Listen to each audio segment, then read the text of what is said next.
Okay, part 2 of biasing. I accidentally hit the stop button, and I wasn't going to redo it all again so it could be in one video. And I don't use any editing software, so that's on me. Okay, so now we have the gatekeeper circuit that he says he uses. And we have a 10 watt, 39 ohm. It's 36 to 39 is what he recommends.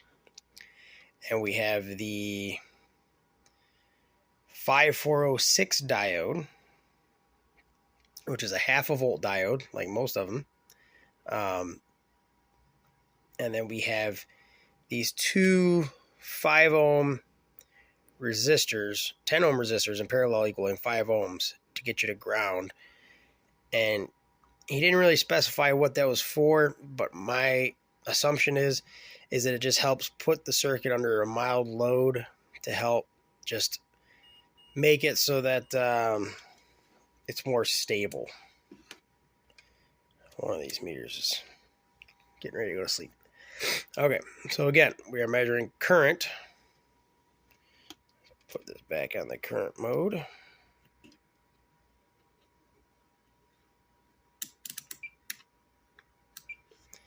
We're going to measure current from the transformer choke to the pad. Okay. Now, every one of these biases has a tendency of causing its linearity to change a little bit, meaning even though I have not changed anything as far as the output of the radio, we may get a slightly different dead key. So let's see. So yeah, now we're only at 40 watts, and we were closer to 50 before. Okay. So now we are set back to our dead key, have 50 watts. Let's see where we are at.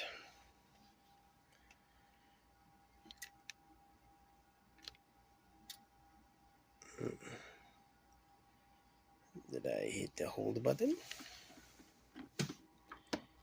Why am I seeing no amps? Maybe I'm not getting a good connection.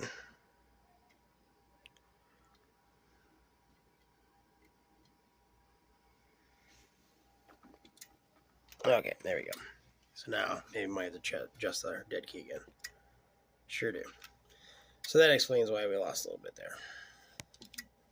Because those two circuits should be about the same. Okay, got our 50 watts again. So here's our 50 watts. Dead key. We now have, like I said, a 39 ohm going into a half a volt 5406 diode with a couple of extra 10 ohmers to ground to help kind of just stabilize the circuit.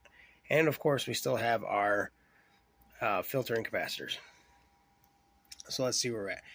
We were at 225, 230 at the dead key with 20 amps of draw. With the last style, the BBI style, the more common style biasing that most people use. So we got about the same current draw on the overall amp, but we are pulling slightly more current for our biasing. So we were getting 230 milliamps. Now we're getting 270. Let's see what happens when we modulate. Audio. Audio.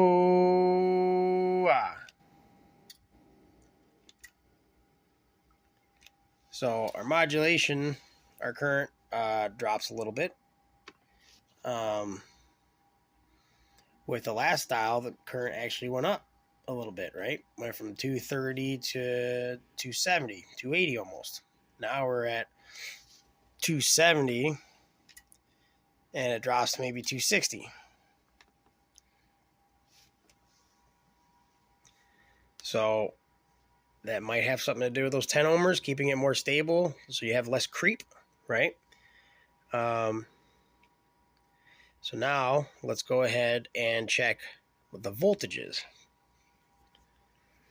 Now this is not connected to anything. This is the one we're going to try next.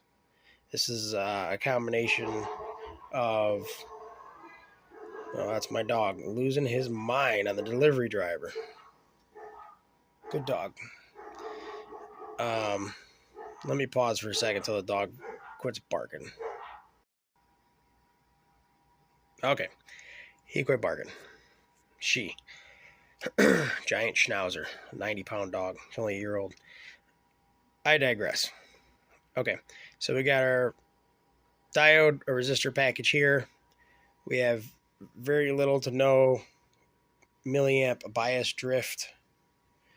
Now let's go ahead and solder that back down to the pad, and we'll check our voltage and see how far off our voltage is from our current draw.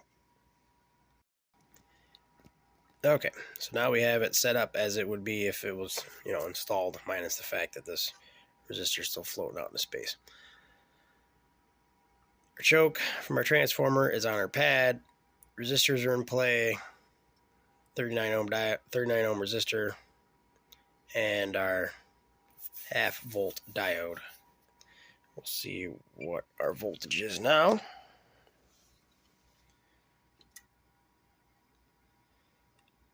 So we're looking at a 0.5 volt.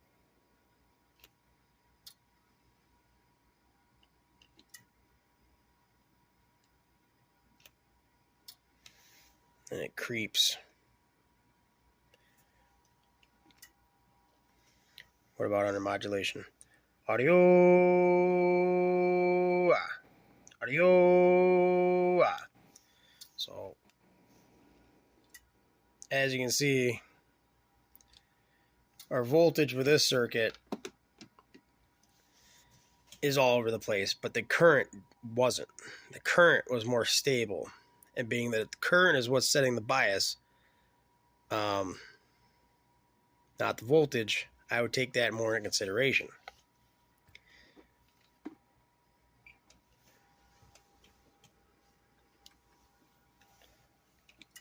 Audio. Audio. So we're still pulling the same amount of current, right? We still got our 50 ohm, 50 watt dead key.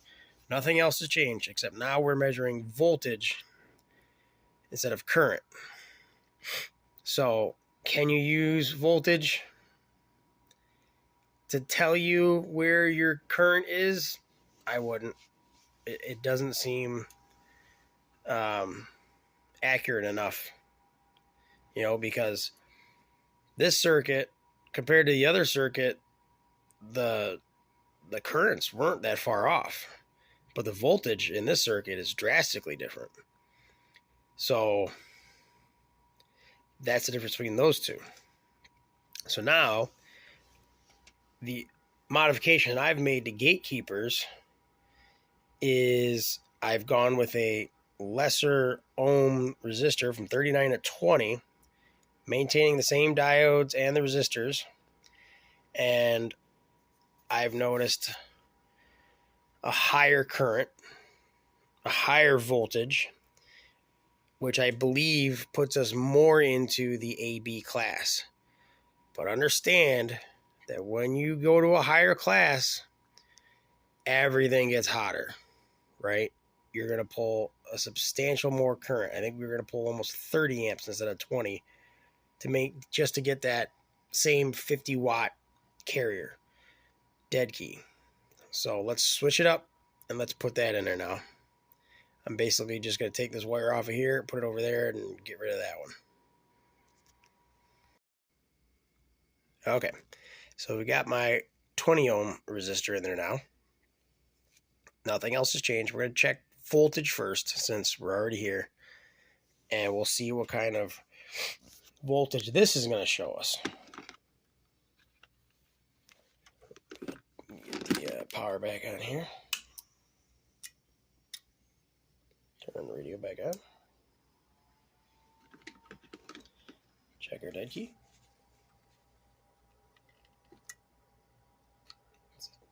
I'm actually getting more power out now. So let me turn that down, because this has a substantially more bias. Try to do this.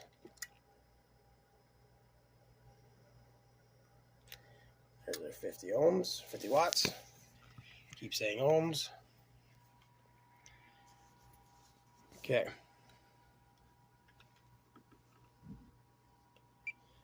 Now we're looking at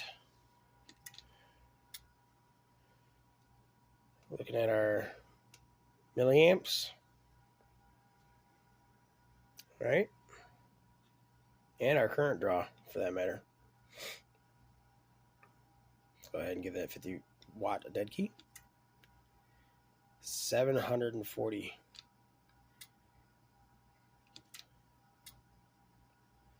740 millivolts and 25 amps.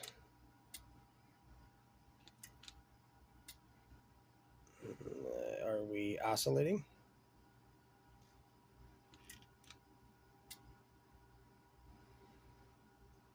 Might be oscillating a little bit there. So now let's check what that 750 millivolts is getting us in milliamps. So I'm going to take that choke back off, put the meter back in series, and see where we're at.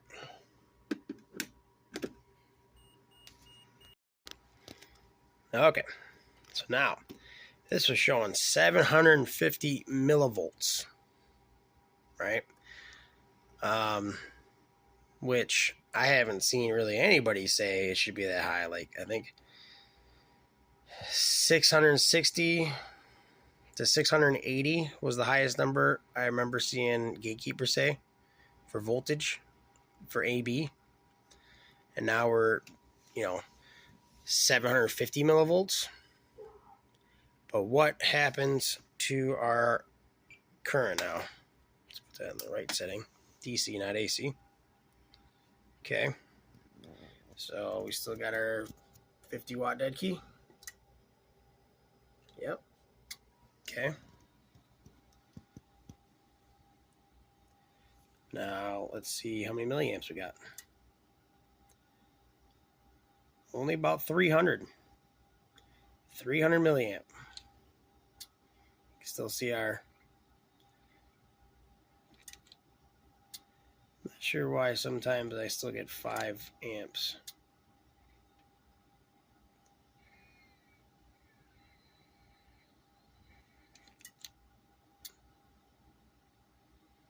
It's odd. So I wasn't seeing any wattage output.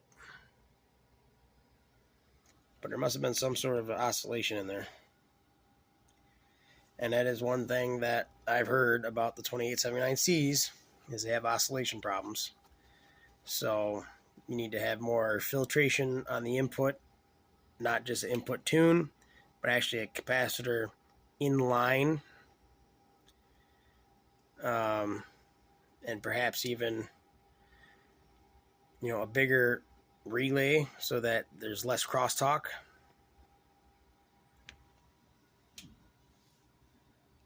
But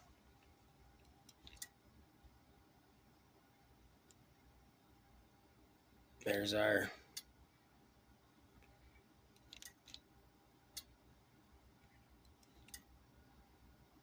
300 milliamps. Let's see. There's 5 amps there. They have no output power.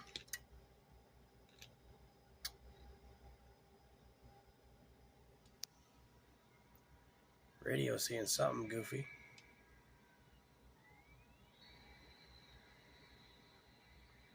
Clearly some sort of oscillation.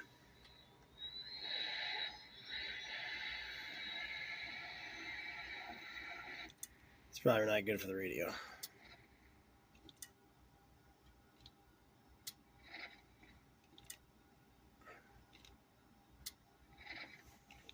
Audio.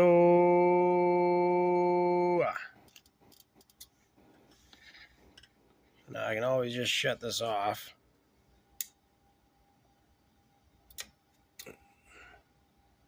turn it back on, and then it stopped. So there's definitely some sort of oscillation going on just there. For those of you who don't know what oscillation is, or haven't ever actually seen it, but you've heard about it, that was oscillation.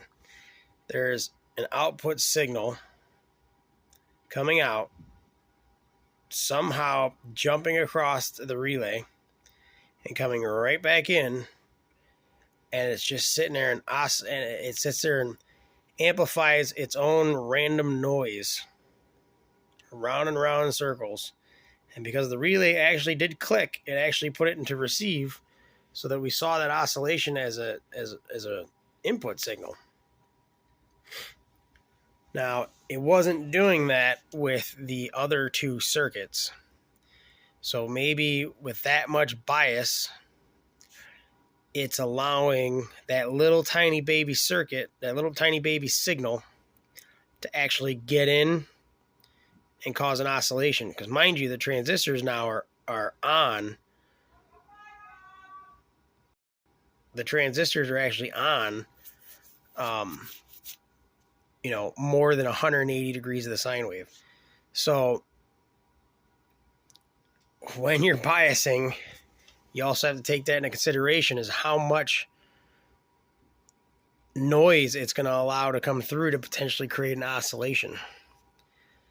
So when I had less bias, I did not have that oscillation, probably because the transistor was less sensitive, right? The gate or the transistor wasn't being activated at such a low frequency. I'm not 100% sure on that, but that's what it kind of seems like. So you also have to be careful on how much bias you put in, because it may cause you to have to add oscillation suppression, which I'm going to try to do, because I believe this amount of resistance and that amount of bias is giving me a true AB bias. The other ones that are the most common used out there only provide about 200 milliamps of bias. So is that enough? I'm still trying to find that exact number on where it crosses over from B to AB to A. And I'm reading all the books I can get my hands on and all the information I can find. And these are two good ones there, the Motorola Data Manual and the Radio Handbook. And trying to figure out exactly where that number is to find out exactly where we need to be to get a true AB bias. So that's my findings. I appreciate anybody's inputs. Maybe they know exactly where those numbers are. And let's just hit it one more time, see if we can't cause an oscillation again. Audio. There it is. You click the mic a couple of times and it goes away. But definitely an oscillation. And if you've got this thing in the trunk, I mean, unless it wasn't putting out any power, so it wasn't, SWR wasn't going up, it wasn't doing anything crazy, but I did see a signal, an input, and I'm on a dummy load, so there should be no input signal. It was creating a frequency that we could hear. All right, 73s. That's my findings.